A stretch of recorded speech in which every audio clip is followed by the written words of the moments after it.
800 Vida para Embarazadas, coordinado por grupos religiosos. Integrantes de la campaña nacional por el derecho al aborto de la ciudad de Buenos Aires se dirigieron a la sede del gobierno porteño para exigirle al jefe de gobierno y al ministro de Salud, Fernán Quirós, una audiencia para que den explicaciones sobre el funcionamiento de una línea coordinada por grupos religiosos que se oponen al aborto.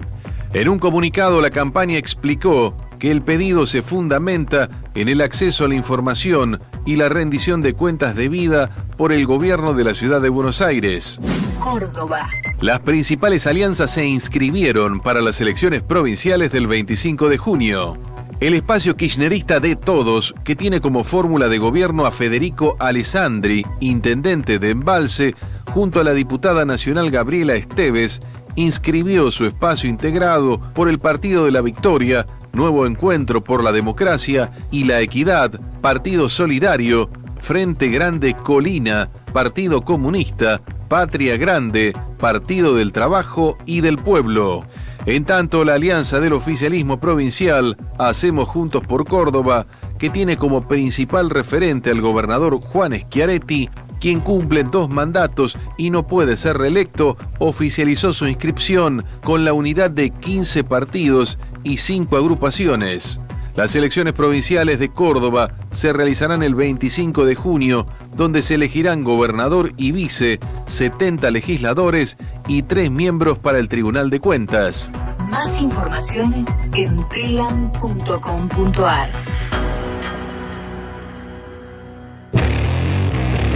Mandanos un WhatsApp. Mandanos Sarasa y Noticias. 11 65 16 44 46. Los números de Perón. El Perón económico. Solo en 2 años lo han desorganizado todo. Hay una economía peronista que no es ni keynesiana, ni liberal, ni marxista, ni ortodoxa, ni heterodoxa. Tampoco es un rejunte de la antipatria pirata para robar. Es peronista. Han desquiciado las finanzas estatales, derrochado las reservas financieras. Es trabajocéntrica, es el laburo por sobre el mercado. Los números de Perón en Caput. En Caput.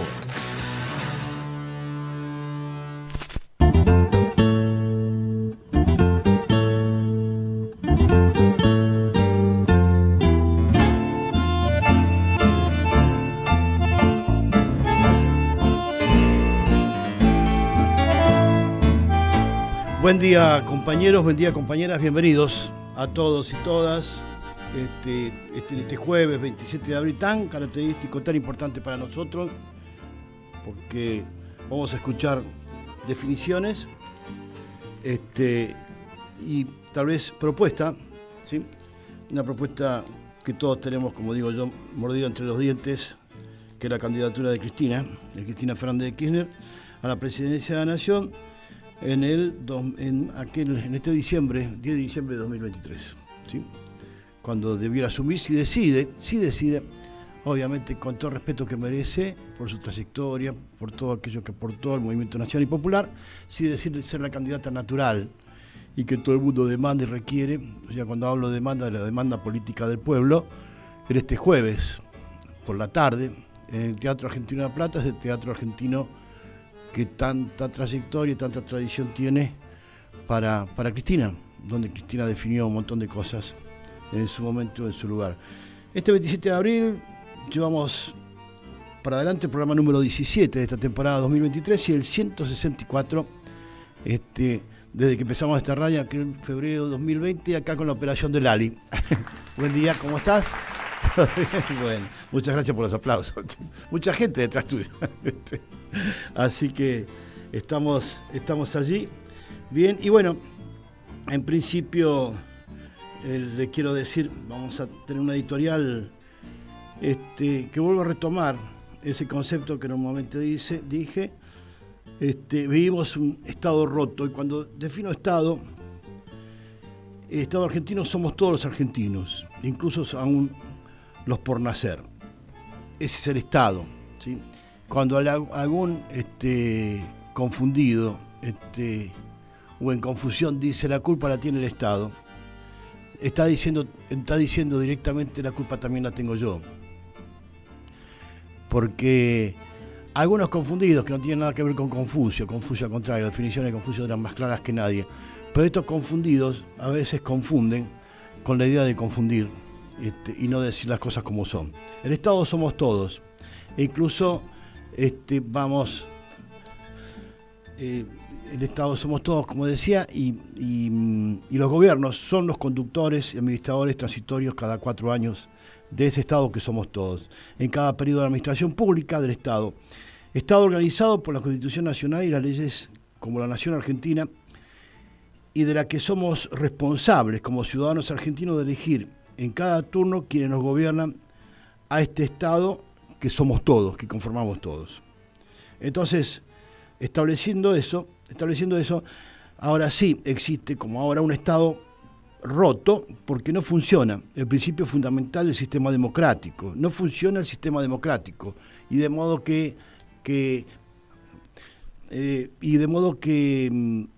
al no funcionar el sistema democrático, el Estado no funciona, o sea, la sociedad argentina no funciona. El principio fundamental del sistema democrático, de que existen 3 poderes públicos constituidos como funcionarios de gobierno, de estos 3 poderes. Ayer decía que un legislador no es funcionario. A mí hay fenómenos mediáticos que me llaman la atención.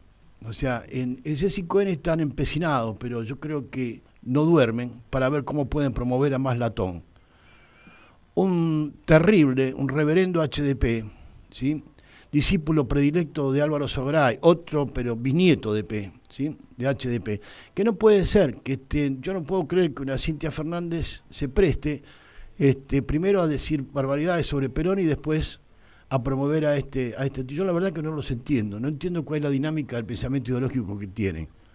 Si han hecho una regresión atávica a la prehistoria, porque realmente hablar de este tipo es hablar de bestias que todavía promueven, a pesar de la experiencia menemista, el estado de economía de libre mercado. Entonces sí hablo de Estado, ¿sí? El Estado nacional con un régimen de economía libre mercado, donde todos, que somos el Estado, podemos hacer lo que se nos canta la vida. ¿Por qué? Porque hay que promover la libertad, el dólar libre y compañía. Vea, la única salida de esta economía insana, enfermante, de esta economía insana, es declarar la inconvertibilidad del peso con el dólar, que el dólar sea inconvertible, no se pueda convertir al peso, no puede haber intercambio entre pesos y dólares, y además prohibir toda operación en moneda extranjera del territorio nacional. Es la única manera de terminar con el dólar blue, toda esta bosta que nos está matando de hambre, porque ya el dólar es atentatorio a la vida, es una herramienta, un arma fatal, ¿sí? Un arma fatal, atentatoria contra la vida. Entonces, debo definir una economía insana, una economía de enfermos, ¿sí? Pero que los costos lo paga hace poco menos de un año, 11 meses, murió una chica de 11 años en la Villa 2021, de 11 años por desnutrición. De 11 años por desnutrición. ¿Saben qué? Ese es un triunfo del dólar blue, del Banco Central y la tasa cambiaria y todos estos boludos que hablan del libre mercado. Ya no son boludos, son hijos de puta, vamos a definirlos como son. Entonces yo no puedo creer que un canal esté permanentemente otro boludo de Pablo Dugan promoviendo este malatón. Todos los planos del programa Duro de Domar van sobre este tipo. Todos los planos que se hacen durante una hora de televisión van sobre este tipo. No sé qué pretenden, o sea, ¿para quién laburan?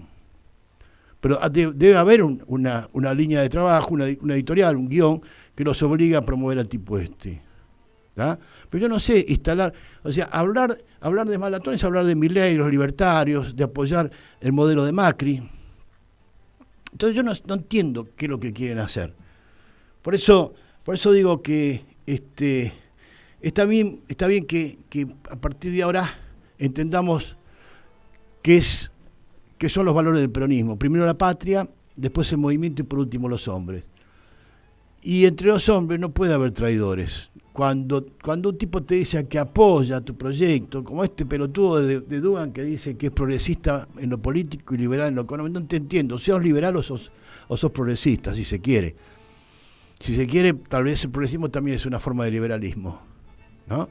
pero salgamos de joder de las definiciones inconcretas. Por eso hablo de confundidores que no tienen nada que ver con Confucio, con el filósofo chino, ¿sí? Entonces, para poder definir un poco la cancha, cuál es la línea de la cancha, vamos a escuchar este audio de Perón, donde define perfectamente bien cuáles son los valores entre los compañeros. El movimiento tiene enemigos de afuera y enemigos de adentro. Quien no lucha contra el enemigo ni por la causa del pueblo es un traidor. Quien lucha contra el enemigo y por la causa del pueblo es un compañero. Y quien lucha contra un compañero es un enemigo o un traidor. Ahora, hay que tener en cuenta que cuando aparece un hombre de nuestro movimiento que lucha contra otro hombre de nuestro movimiento, puede ser lo que dice Mao, que se haya pasado al bando contrario, pero generalmente defiende un interés, no un ideal, porque el que defiende el ideal no puede tener controversia con otro que defiende el mismo ideal. Es que en la política, además de los ideales, juegan los intereses, desgraciadamente. Y hay horas distintas en la política. En 1955 fue la hora de los enanos. 1971 es la hora de los logreros. Entonces, naturalmente, son esos intereses los que han venido y siguen jugando. Pero el peronista debe darse cuenta que cualquiera sean sus intereses, no pueden estar sobre el ideal que todos defendemos y al cual todos debemos luchar. Por eso, el justicialismo creó un apotegma que dice que para un peronista no puede ni debe haber nada mejor que otro peronista. Entonces, ¿cómo puede ser posible que un señor que está en la misma lucha esté luchando contra otro peronista cuando tiene un enemigo al frente con quien debe naturalmente luchar? El movimiento tiene enemigos de afuera y enemigos de adentro. Quien no lucha contra el enemigo ni por la causa del pueblo es un traidor. Quien lucha contra el enemigo y por la causa del pueblo es un compañero.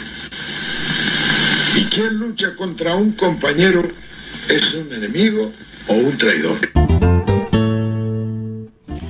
Y bueno, creo que en general estamos en una época donde democráticamente se han mezclado los enanos y los logreros. ¿Está? Podemos decir que los enanos siguen siendo liberales, capitalistas, enfermos, bestias, ¿sí? Y los logreros son los progresistas. Tratan de ver cómo pueden lograr por fuera de, digamos, abandonando un poco el eje de lo que es el justicialismo, en términos de como hay la columna vertebral del justicialismo es la justicia social, con la inclusión social alcanza. No alcanza un carajo, pero igual, digamos que es una época de enanos y logreros, ¿sí? ¿Okay? Por eso digo que sigue fracasando el Estado Nacional, que somos todos, seguimos fracasando como sociedad. ¿Sí? Y porque los otros poderes públicos, o sea, digo, que el presidente de la Nación es quien conduce y toma las decisiones, el modelo de gobierno que todo el mundo votó, para eso los ciudadanos lo han votado.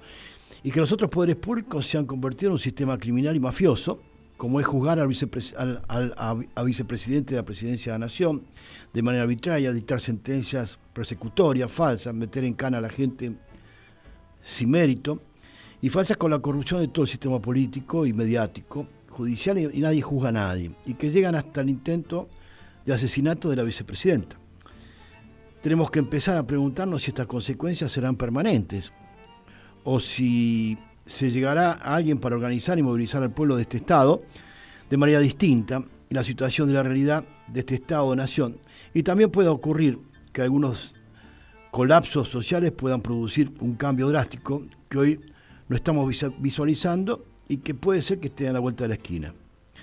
Cuando murió Juan Domingo Perón, la derrocada Isabel Perón, cayó el modelo social peronista de acumulación económica con justicia social y la ascendencia con movilidad social, de la que inclusive habla Cristina más de una vez. Una cultura que el hijo de un obrero, ¿sí?, podía llegar a la universidad, incluso llegar a presidir, a ser presidenta, como ocurrió con Cristina. Una cultura por la que, siendo joven, si laburabas y estudiabas, tenías un porvenir y un futuro venturoso asegurado.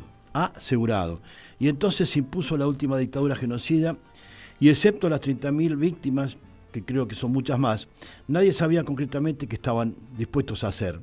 Dieron el golpe de Estado según la tradición del gobierno de facto de toda la vida, es una tradición criminal, instituido por la acordada de la Suprema Corte de Justicia ya en aquel 16 de septiembre de 1930, y fueron yendo de menor a mayor. Solo ese 24 de marzo cometieron 8.000 operativos de detención y desaparición y asesinato de jóvenes militantes, políticos, sindicales y dirigentes. Luego la suma criminal ascendería a inusitados números que aún no se terminan de establecer y que superan ampliamente los 30.000 desaparecidos. Y este Estado roto, usurpado con sangre y terror por estas bestias de uniforme, concedido por el pueblo que asesinaban, no había tenido otro peso que la ley con los golpistas anteriores. Y entonces, en 1955, bombardearon la Plaza de Mayo, mataron inclusive un micro con chicos que habían venido de Tucumán a visitar la Casa de Gobierno. En 1956 fusilaron y constituyeron un sistema de garantías legales con todas las fuerzas políticas, en plena dictadura, con todas las fuerzas políticas, para condenar al peronismo, que se llamó la Junta Consultiva Nacional, de donde vienen las raíces de toda esta manga de ratas. Y sin que nunca hayan pagado, por eso digo, no entiendo cómo este tipo más latón está promovido en un canal que se supone que sigue la línea de un proyecto nacional y popular. No lo puedo entender, porque las raíces de esta bosta vienen de la Junta Consultiva Nacional, del crimen, de la sangre, ¿sí?, derramada, y que no puede ser negociar por la aventura de vivir debatiendo y promoviendo un liberal, ¿sí? Y sin que nunca hayan pagado estos episodios de esos crímenes cometidos contra la comunidad y legalizados por los líderes políticos antiperonistas. Y todos los gobiernos liberales y progresistas pseudodemocráticos posteriores a estas dictaduras les pareció que todo estaba bien y que hoy nos manejamos con las leyes financieras y económicas impuestas por la dictadura y la legislación sindical. La última dictadura tenemos 2 leyes de regulación financiera. Inclusive la legislación sindical fue dictada por la dictadura de Onganía, para que tengamos idea, ¿no? Y aún sigue proscripto el uso del nombre de Perón y sus derivados, por ejemplo, para constituir y reeditar el Partido Peronista. Denominar un partido peronista está prohibido por la tradición de esta Junta Consultiva Nacional y su decreto 4161. O el Partido Peronista Femenino no se puede constituir, ¿tá?, porque está prohibido el uso del nombre de Perón y sus derivados, como lo indicó el decreto 4161, redactado por Alicia Moro de Justo, que lleva el nombre, gracias a Dios le pusieron nombre a una avenida ahí en Puerto Madero, así se luce, Américo Yoldi, otro asesino, Nicolás Repeto, Julio Argentino Noble, el que fundó Clarín, la cueva de ratas que hoy es Clarín. Todos en la Junta Consultiva Nacional, que sancionaron el 4161 el 5 de marzo de 1956 y cuyas consecuencias aún siguen vigentes. Sino que alguno me explique por qué para fundar un partido no puede usar el nombre de Perón o peronista, ¿sí? Y cuando llegó el turno de Alfonsín, todos estábamos esperando que se pusiera en un estado deliberativo a la justicia, porque se había cometido el mayor pecado mortal. Los jueces habían jurado, con el gobierno de Alfonsín, habían jurado por el Estatuto de la Revolución de la dictadura militar, del proceso de reorganización nacional. Estos juraron por ese estatuto, no por la Constitución. Antes que por la Constitución Nacional. Juraron por el Estatuto de la Revolución de la Dictadura que mató más de 30.000 personas.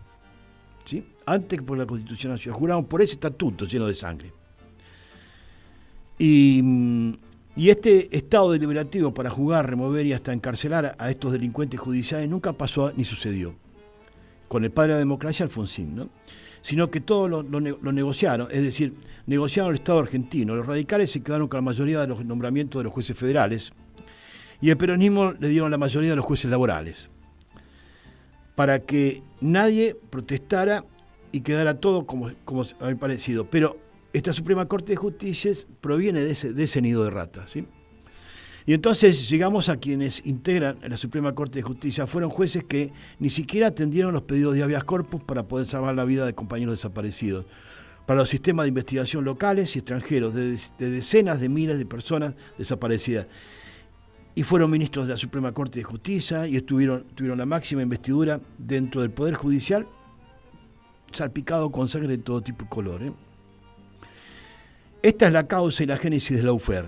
Entonces, cuando hablamos de lawfare, los muchachos tienen la capacidad de hacer una circularidad histórica sin meter el cuchillo hasta el hueso para saber cómo vino.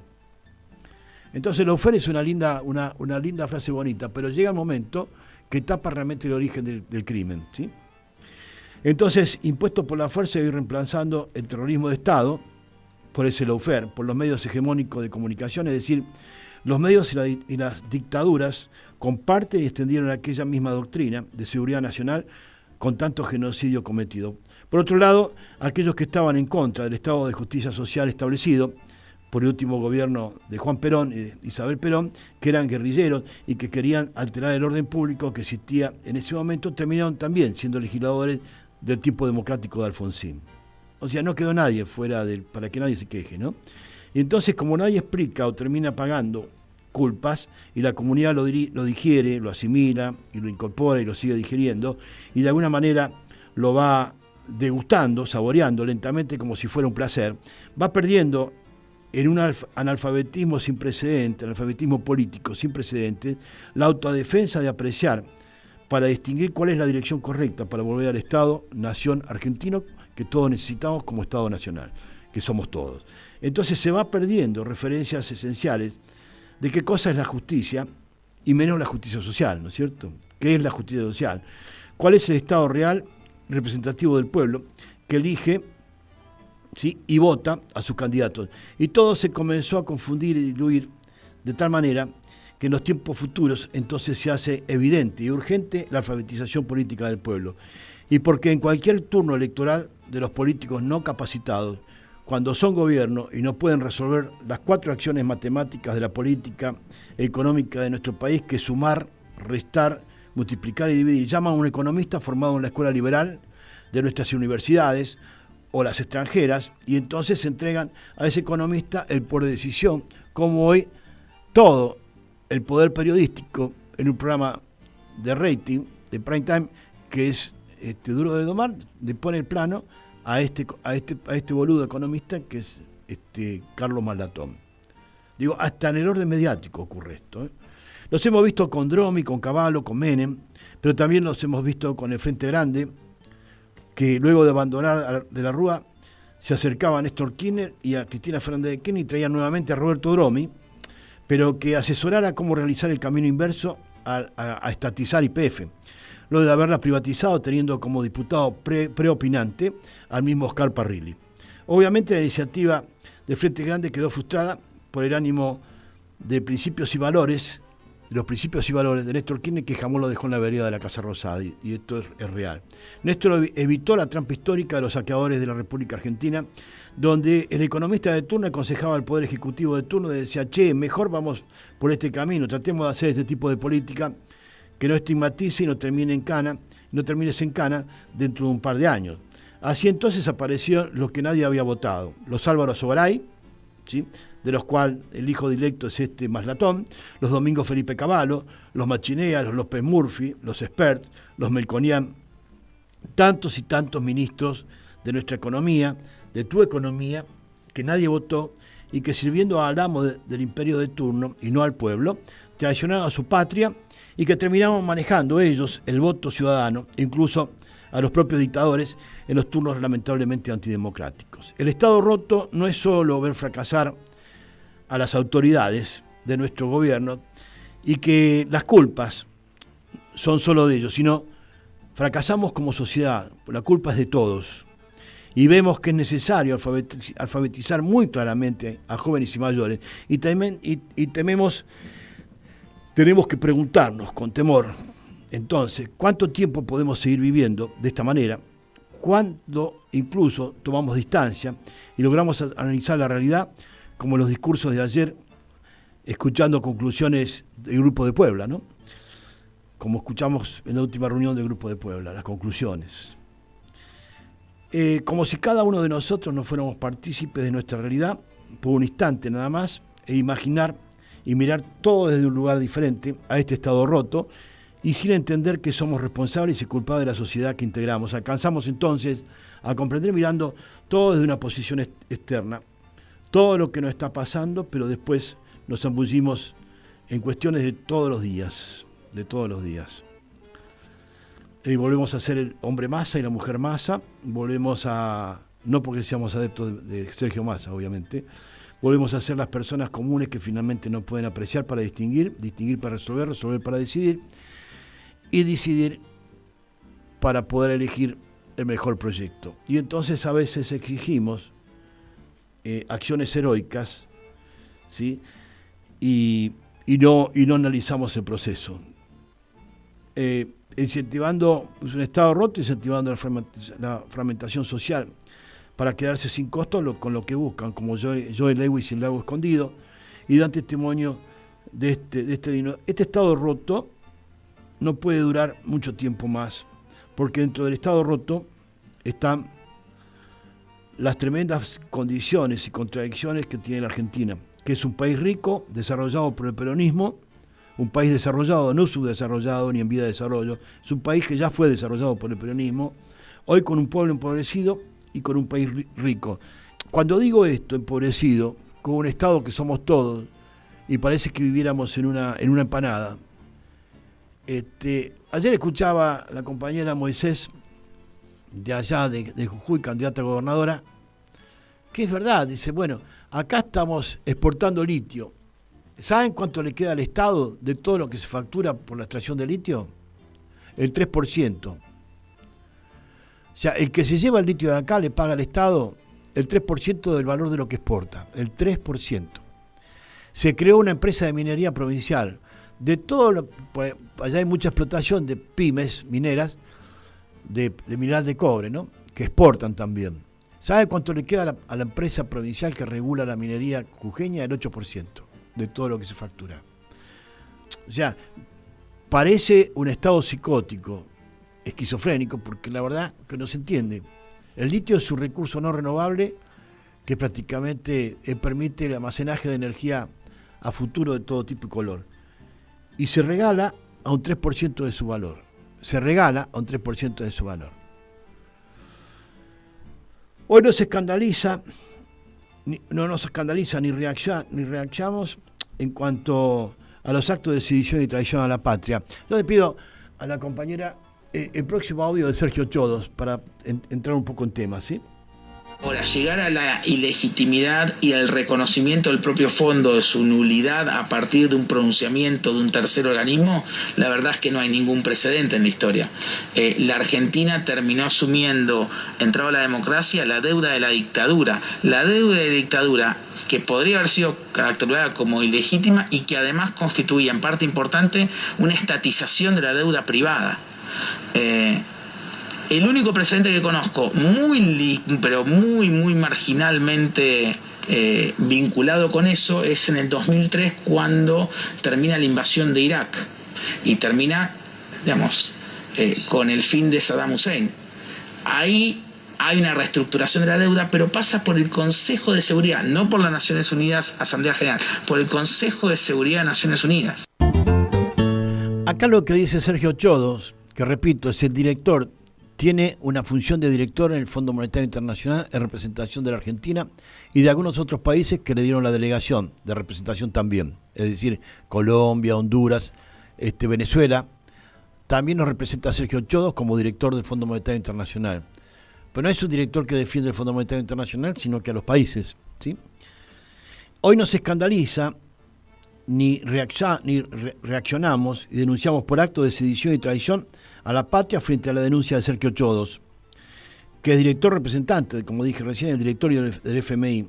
Es un director del directorio del FMI por Argentina y con otros países de la región, un especialista muy confiable para varios países y calificado sobre el FMI. El propio FMI lo destaca a Sergio Chodos, que es director argentino ante el Fondo Monetario Internacional y que representa, como dije, a otros países. Y estos 3 economistas que denuncia a Chodos del gobierno anterior, que según dijo asumen personería y representatividad, vaya a saber por qué, pero asumen personería y patrocinio de la Argentina, a ver, se presentan frente al Fondo Monetario Internacional para decirle lo que le dijeron, pero representando, asumiendo personería y patrocinio de la Argentina, ¿se entiende? De nosotros, el Estado argentino, que somos todos nosotros.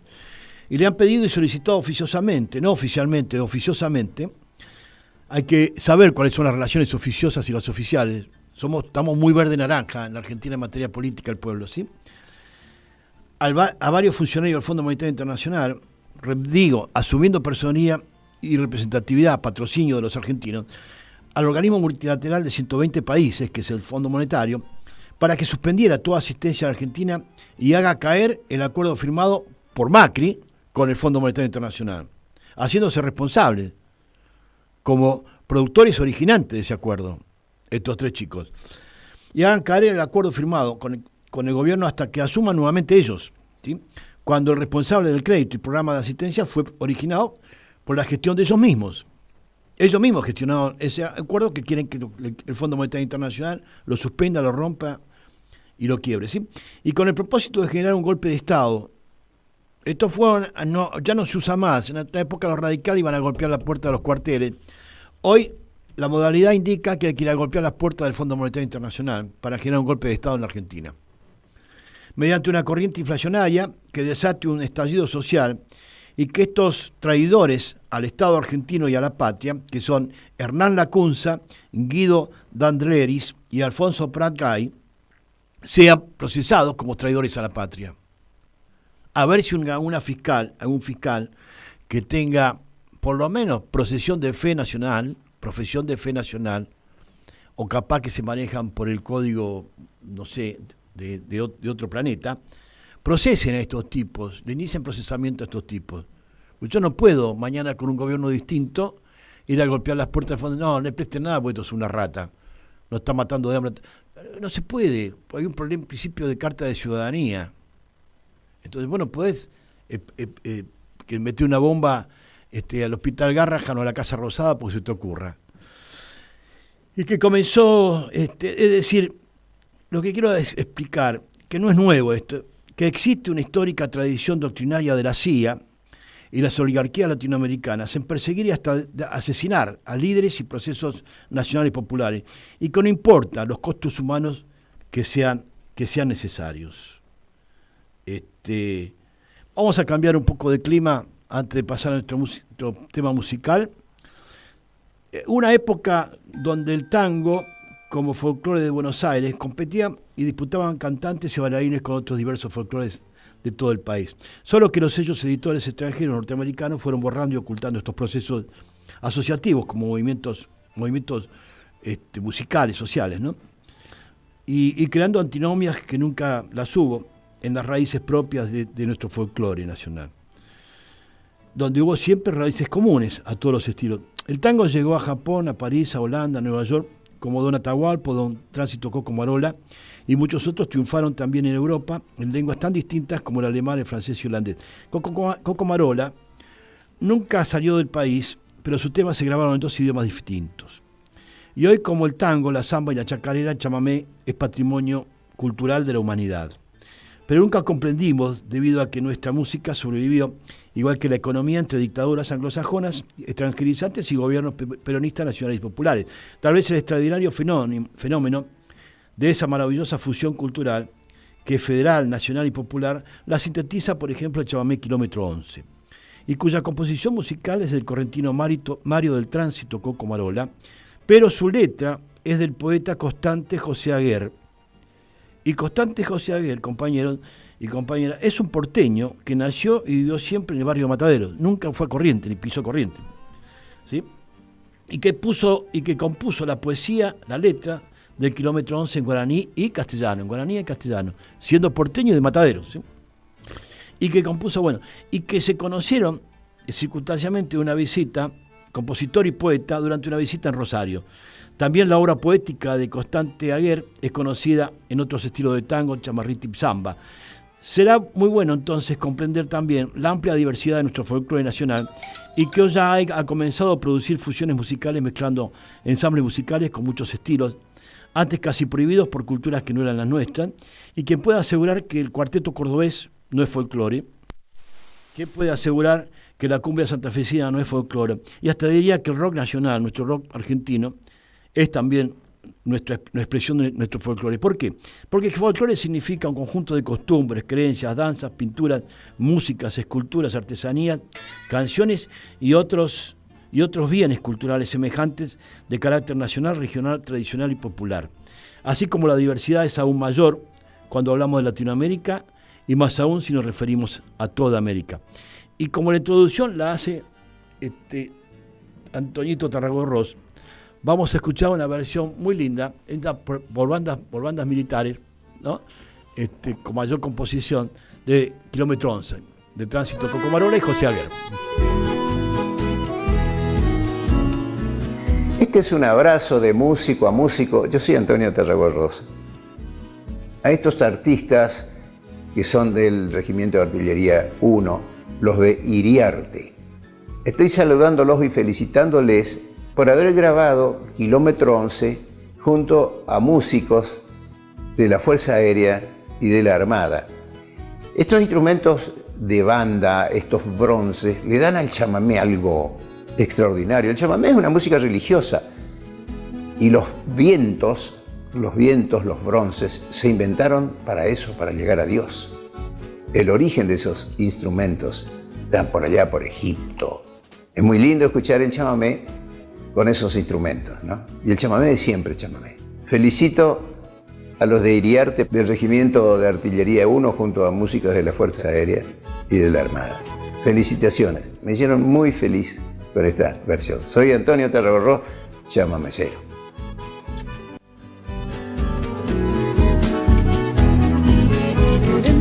Yo llevo de nuevo a implorar tu amor. Solo hay tristeza y dolor al hallarme en Momburú. La culpa mandaré de todo lo que he sufrido. Por eso es que ahora he venido acá de Teco. A mí que enderezará y que un día este cantor le has dicho llena de amor, Nerenda Buá.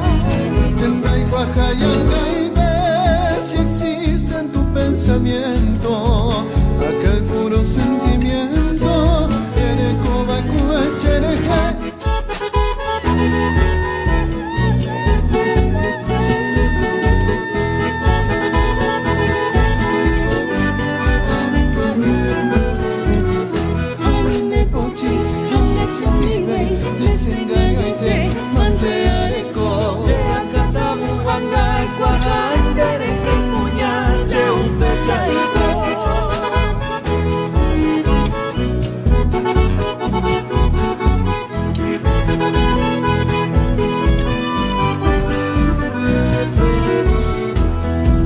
Vengo otra vez hasta aquí, de nuevo implorar tu amor. Solo hay tristeza y dolor al verme lejos de ti. Culpable tan solo soy de todo lo que he sufrido. Por eso es que ahora he venido y triste, muy triste estoy. Nunca vayas a olvidar que un día este cantor es dicho llena de amor. Sin ti no me podré hallar. Por eso quiero saber si existe en tu pensamiento aquel puro sentimiento que me supiste tener. Olvida mi bien el enojo aquel que es nuestro amor y de renacer, porque comprendí que no sé vivir así sin tu querer. Olvida mi bien el enojo aquel que es nuestro amor y de renacer, porque comprendí que no sé vivir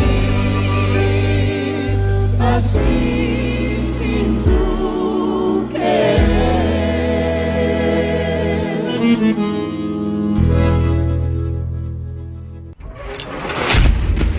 En Caput pasan cosas. Andrés, Cuervo, Larroque. Me parece que hoy, obviamente, la esperanza está alrededor de Cristina, de su figura, de su credibilidad, de su coraje, y nosotros no podemos correr un centímetro de eso. estás, Horacio Pietragana?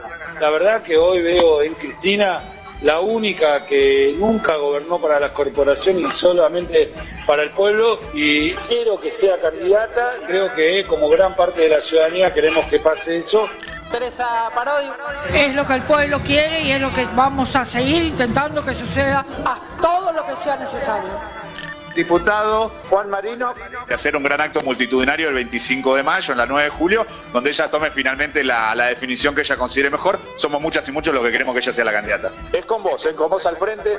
Jorge Ferraresi. Nosotros somos una cantidad de compañeros convencidos que Cristina debe ser candidata, generar este volumen de acciones que van escalando hasta que Cristina considere y entienda que es la única que puede representar al pueblo, un pueblo que necesita respuesta de un estadista, y la única en la Argentina que está en condiciones de hacerlo es Cristina Fernández de Kirchner.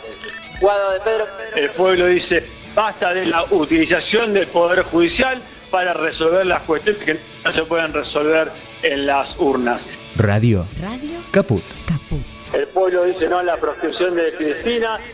Esas cosas. La escuela, la pedagogía, los pibes, sus docentes, la crisis, el barrio y la Argentina reunidos en un memorial que no son anécdotas. A eso vine, de Néstor Rebecki. Historias, reflexiones y escritos sobre educación secundaria. A eso vine, de Néstor Rebecki. Disponible en todas las librerías. Ediciones Sicus. La buena lectura ilumina. Desde tu celular, conéctate una vez más. Seguimos informando. Seguimos informando. Se enciende una luz. Aire Radio Caput. Radio Caput. Telam Digital. Información en tiempo real. En telam.com.ar. Toda la información que necesitas.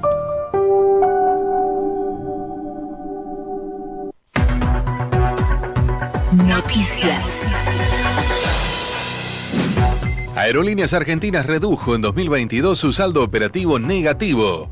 Fuentes de la compañía de bandera señalaron que se trata del mejor resultado económico desde que el Estado Nacional tomara la decisión de recuperar el control de aerolíneas en 2008.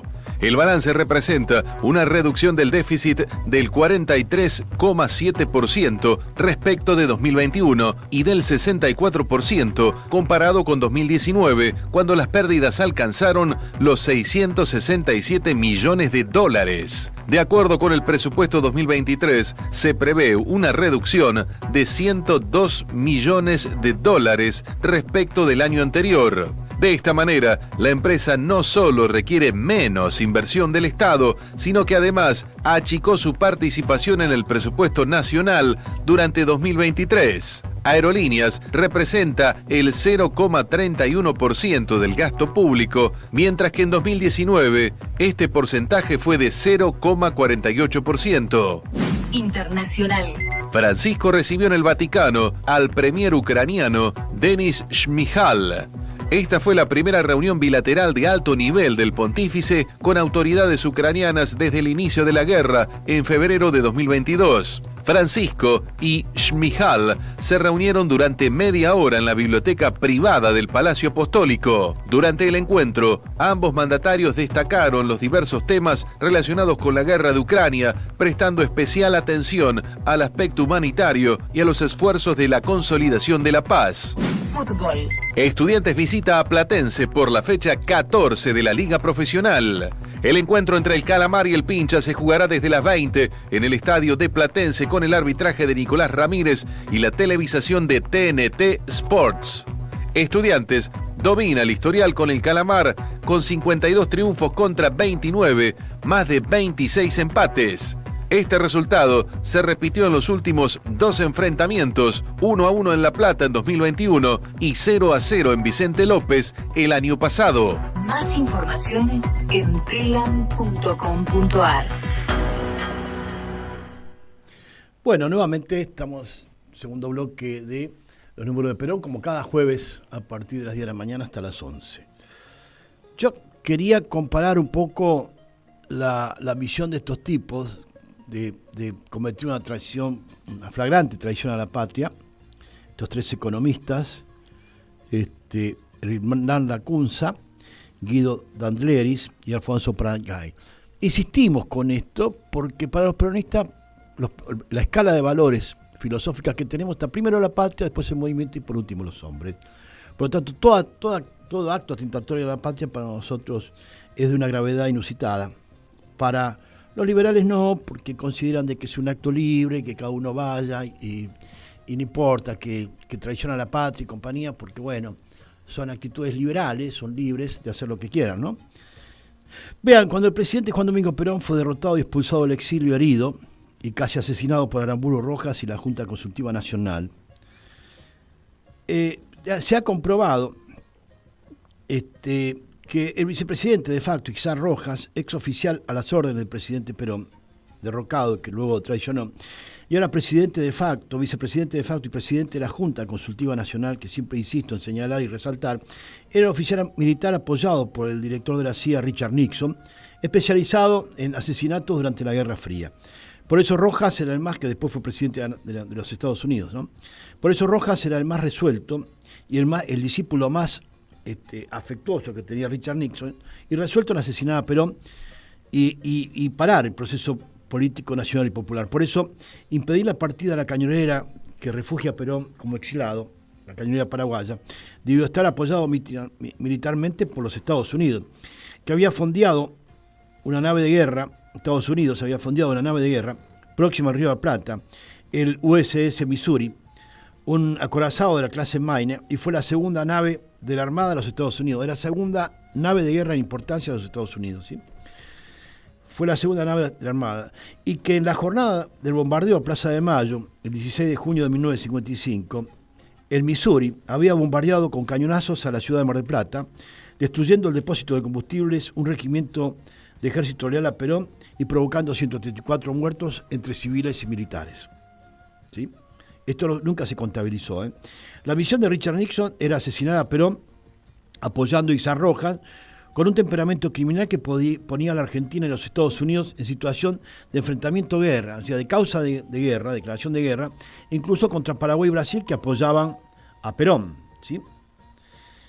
Y Rojas sabía que fracasar era enfrentar un fusilamiento por traición a la patria, como ha sucedido con estos tres idiotas, Lacunza, Dandleris y Pratgay, que fueron al Fondo Monetario Internacional. O sea, la tradición doctrinaria, lo que quiero decirle, compañeros, que es exactamente la misma, ¿sí? Entonces, y hay cosas que son peores, y como vamos a tratar de que en 5 o 10 minutos podamos describir también, que es lo que yo he denunciado muchas veces como el tren blanco de Santa Cruz. Y gracias a Dios, Tiempo Argentino ha publicado, así tibiamente, algún informe al respecto, o sea que ya el periodismo comenzó a meter un poco el cuchillo hasta el hueso para ver lo que viene, ¿no? El tren blanco de Santa Cruz fue inaugurado y consolidado por la Junta Militar de la última dictadura genocida y fue el mayor narcotráfico en Argentina a 45 años del día que los comandantes de la dictadura abrieron las puertas a la cocaína en tránsito por la Argentina y que jamás fueron juzgados por estos crímenes. O sea, fíjense que los juzgaron por los crímenes cometidos durante la dictadura, pero no por el crimen de narcotráfico. O sea, nunca se lo llevó a un tribunal penal para juzgarlo por narcotraficantes. El 24 de abril de 1978, el represor Emilio Eduardo Macera se encargó de recibir personalmente a un buque boliviano en el que cargaron 200 kilos de droga, de cocaína, con destino al puerto de Reggio, en Calabria, ¿sí? La última década que usurpó el poder político en la Argentina entre el 76 y el 83, además de haber cometido los más atroces delitos de lesa humanidad, también le abrió las puertas de la cocaína en lo que se conoce como el nacimiento del narcotráfico en la Argentina. El 24 de abril del 78, una fecha de la cual se cumplen 45 años hace poco, es una de las claves a la hora de entender la historia del comercio de estupefacientes a gran escala como el negocio de márgenes económicos más interesantes y más abultados. Ese día, en el puerto de Rosario, se recibió un cargamento de 200 kilos de cocaína de máxima pureza y que eran representados en la documentación formal como si se tratara de azúcar en bolsas, a granel. El producto venía de Bolivia y fue parte de una suerte de acuerdo bilateral entre las dictaduras que gobernaban a los dos países. De este lado de la frontera estaba el que por entonces presidía Jorge Rafael Videla, mientras que en el altiplano ejercía el poder el también general Hugo Banzer Suárez. El general Hugo Banzer fue presidente de facto de Bolivia entre el 71 y el 78. La droga llegó a la terminal portuaria a través de la ruta Nacional 34, conocida como el Tren Blanco de Santa Cruz, y que en la frontera entre Salvador Massa y Yacuiba, Bolivia, antes de desembarcar en la circunvalación de Rosario, recorre también Jujuy, Tucumán, Santiago del Estero y Santa Fe. En aquellos tiempos, Leopoldo Fortunato Galtieri era el jefe del segundo cuerpo de ejército, con asiento en Rosario, y el almirante Eduardo Macera formaba parte de la Junta Militar a cargo de la Nación. Fue entonces que el propio Macera, que asistió el 25 de abril de ese año al encuentro del buque libertador Simón Bolívar, que transportaba la droga, a la zona franca boliviana, porque Puerto Rosario tiene una zona franca boliviana, ¿sí? Del Puerto de Rosario, junto a él estuvo el vicealmirante Gutenberg Barroso Hurtado, también metido en el narcotráfico, entonces comandante en jefe de la Armada de ese país del altiplano. La embarcación originaria, bautizada con Ciudad de Barquisimeto, había sido incorporada por Bolivia en 1977, luego de que fuera transferida por el gobierno de Venezuela, en ese entonces presidida por Carlos Andrés Pérez. Debido a que Bolivia no tiene salida al mar tras la Guerra del Pacífico, el Libertador Bolívar tenía este buque como base operativa la zona franca de Rosario. El acuerdo para la cesión de 55.000 metros cuadrados en la terminal portuaria se había firmado en junio del 69, cuando la Argentina estaba gobernada casualmente por el dictador Juan Carlos Onganía. Y en el vecino país se encontraba al mando Luis Adolfo Siles Salinas. Ese día llegó el barco y se sabe a dónde fue porque su plan de navegación y hoja de ruta indicaba el puerto de Reggio en Calabria, Italia, por lo que surge que la organización transnacional de la mafia calabresa, la 'Ndrangheta, de crimen organizado, es la propietaria de esa ruta de narcotráfico desde 1976, que comienza en Santa Cruz y por la 34 llega hasta la zona franca boliviana en el puerto de Rosario. Y cuando fuera derrocado, esta ruta de narcotráfico se inauguró en 76, cuando fue precisamente derrocada el gobierno peronista de Isabel Perón y derogado el decreto ley y las disposiciones de gobierno a las fuerzas de seguridad que combatían casualmente el crimen de narcotráfico. Y algunos cuadros de Gendarmería y Prefectura Naval fueron detenidos y desaparecidos también en función de la inauguración de esta ruta, porque se dedicaban casualmente al control y el combate del narcotráfico por el decreto de Isabel Perón. Pero la dictadura de este plan señaló en diálogo con Noticias Argentinas el periodista y diputado santafesino Carlos Del Frade, que da debida cuenta de todo esto, inclusive los desaparecidos de Gendarmería y Prefectura por la implantación del Tren Blanco de Santa Cruz. El autor de la investigación, el diputado santafesino Carlos Del Frade, que dio a conocer la fecha inaugural del narcotráfico en Argentina, indicó que él presume que la mayor parte de estos 200 kilos inaugurales de cocaína fueron exportados y una pequeña porción se volcó al tráfico interno, algo que afirmó sigue sucediendo en el país. Y dado también que se reconoce y confirma la vinculación de Mauricio Macri con una de las cabezas de la mafia de la 'Ndrangheta, y que siendo Patricia Bullrich su mayor política de confianza, manejó el Ministerio de Seguridad para garantizar las operaciones, y que hoy es las operaciones de la 'Ndrangheta y el narcotráfico que embarca en Rosario, en la zona franca de Bolivia, y que hoy se calcula en 1.200 kilos semanales. 1.200 kilos semanales se trafica de cocaína, ¿sí? Clorhidrato de cocaína. Hoy su mayor candidata a presidente, y hoy Rosario es víctima de asesinatos y crímenes para garantizar sin errores 1.200 kilos semanales de cocaína al puerto de Reggio en Calabria, desde el puerto de Rosario, concesionado ¿a quién? ¿A qué empresa? ¿Quién es la empresa administradora del puerto de Rosario? Sorpresa, Vicentín. Vicentín es la concesionaria del puerto de Rosario, que entre otras cosas administra la zona franca de Bolivia y que administra las operaciones portuarias. Fue una de las razones que la intervención de Alberto Fernández de Vicentín dio marcha atrás. Tampoco fue restituido los préstamos del Banco Nación Argentina, por este poder paraestatal, existe peligro potencial aún mayor frente a las alianzas posibles que constituya en torno a Macri, como el caso de los delirios de Milei. Por cuanto el delito paraestatal, en este enorme narcotráfico que es el proveedor occidental que tiene Europa, el mayor proveedor de cocaína que tiene Europa, con sede en Calabria, no tendría límites de criminalidad. En este sentido, Carlos Del Frade remarcó que siempre hubo un desarrollo paraestatal de narcotráfico desde aquella dictadura y aseguró que este sistema aún se mantiene vigente. Hay connivencia estatal, nacional, provincial y municipal, incluso privada, con Vicentín y otras empresas que cotizan en la Bolsa de Rosario, en la Bolsa de Valores de Rosario. Es un complejo fácil de detectar en caso de que la red de venta de estupefacientes en Rosario. Hay que eliminar los nichos de corrupción y cortar con el negocio, es decir, con la plata que se mueve, y para todo esto se necesita decisión, subrayó Carlos Del Frade, legislador provincial, quien lamentó que su investigación periodística nunca haya tenido una repercusión judicial, excepto acá, en Radio Caput y en los números de Perón. Compañeros, hoy la cita es impostergable, volver a las filas a militar y a defender el proyecto nacional y popular en esta tarde, en la querida ciudad de La Plata, en el Teatro Argentino de La Plata. La cita es fundamental, es inequívoca y tenemos que marchar nuevamente para poner en orden los valores. Primero la patria, después el movimiento y por último los hombres. Una candidatura que, como digo yo, todavía sí la seguimos teniendo agarrada de los dientes, pero que cada vez se hace necesario. Pero es importante razonar, ¿tá? Poder distinguir para apreciar para resolver y resolver para decidir.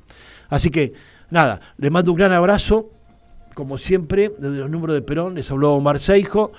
Gracias, Lali, por la operación. Viva la patria, viva Perón y viva nuestro proyecto nacional y popular, que es la revolución justicialista. Gracias y hasta el próximo jueves, como siempre.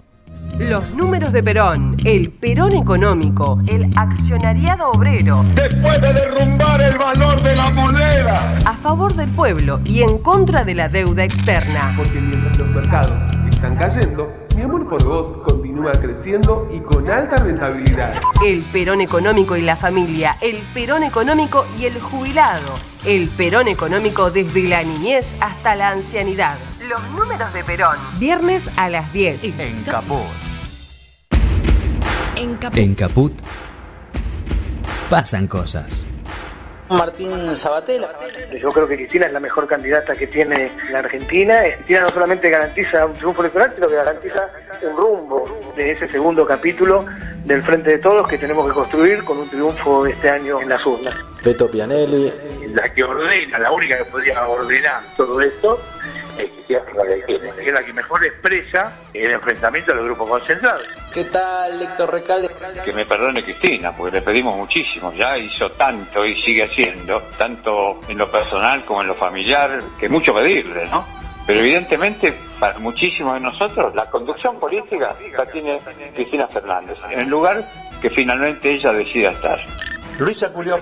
Sí. Por supuesto que voy a votar a Cristina y se presenta. Por ahora hay que trabajar para que pueda presentarse. Solamente el compromiso individual diario de cuerpo y alma puede lograr una patria justa, libre y soberana. Mempo Giardinelli. La apoyo, la espero, la quiero, la respeto. Me parece que es una esperanza para la República y no soy el único, creo que somos muchísimos los que pensamos